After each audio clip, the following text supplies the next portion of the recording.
Hey guys, yesterday we talked a lot about the author's use of vivid words, creating that vivid mental image in our head. And today we're going to pick up right where we left off, and we're going to move over into how does the author use those precise words, okay? So kind of exchanging your normal common words out with something a little bit more exciting, okay? So I'm going to read you two short little sentences. First one is the first story, and then I'm going to read a second story, and I want you to tell me which one is better. Okay, so here's the first one.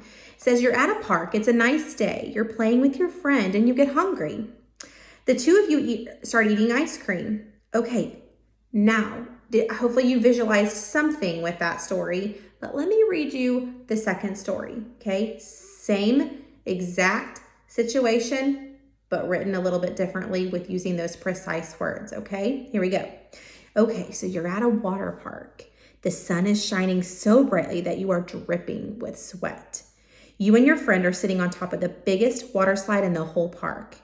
All of a sudden, the two of you swoosh down the curvy tunnels until you make an enormous splash into the pool. Cowabunga, you both scream. Then you hear your stomach grumbling. It's time for a snack.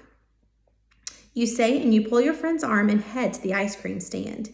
The two of you sit down and share a triple chocolate ice cream sundae with whipped cream and a cherry on top. Before you know it, there's chocolate ice cream all over your face. Yum!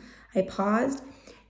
And now I want you to think about what kind of an image you created in your head and how real those words were when they used them in that story. Okay? The second story was much more detailed. They used some more exciting words. They didn't just tell us step by step of what happened. We felt their emotion, their excitement. I could feel and visualize that chocolate dripping all over their face because it was so hot, which is about to be here in Texas. So the second one definitely had a clearer picture and created that image much more clear in our head. The other one, there was a lot more that we could kind of make and determine on our own, okay? So we named some of the things that we talked about yesterday, such as creating that mental picture using words, the settings, other things such as dialogue and small actions, all super important when we're talking about using those precise words, okay? So today, the whole point of our lesson is to notice some of those precise words that our author is using instead of just the more traditional, more common words, okay? So I'm gonna look back at our days with Frog and Toad. I'm just gonna read a few sentences out of the story alone, and then I want you to think about the words that the author has chosen to use, okay? So it says, Toad hurried back to the river. Frog, he shouted, it's me, it's your best friend, Toad. Frog was too far away to hear. Toad took off his jacket and waved it like a flag. Frog was too far away to see. So Toad started shouting and waving, but it was no use.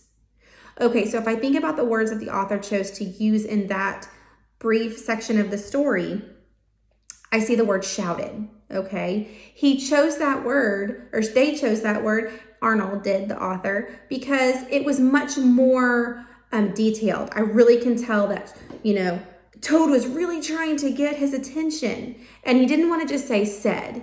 We wanted to get a little bit more excited to hear him say shouted, okay? And then another part of this sentence said waved it like a flag. So he's comparing him waving his jacket, trying to get Frog's attention, like waving his jacket like a flag. We can all visualize a flag waving in the air and him trying to get his attention, okay? So this is how Arnold, the author of Frog and Toad, used those vivid words, those precise words to get his point across really vividly in her mind, okay? If I looked at another story that we read in the stories Julian tells, I am going to take a little couple of sentences from that book as well. This was the story, The Pudding Like a Knight on the Sea. And it says, then he took down a knife and sliced 5 lemons in half. He squeezed the first one. Julian's juice squirted in my eye. Stand back, he said, and he squeezed again. And the seeds flew out onto the floor. So again, instead of just saying cut or chopped, he said sliced. So a little bit more detail, a little bit more complicated word to get that really good visual in our head, okay? And then I love he used the word squirted. He didn't just say, oh, the lemon juice got in his eye. It squirted and got into his eye, okay?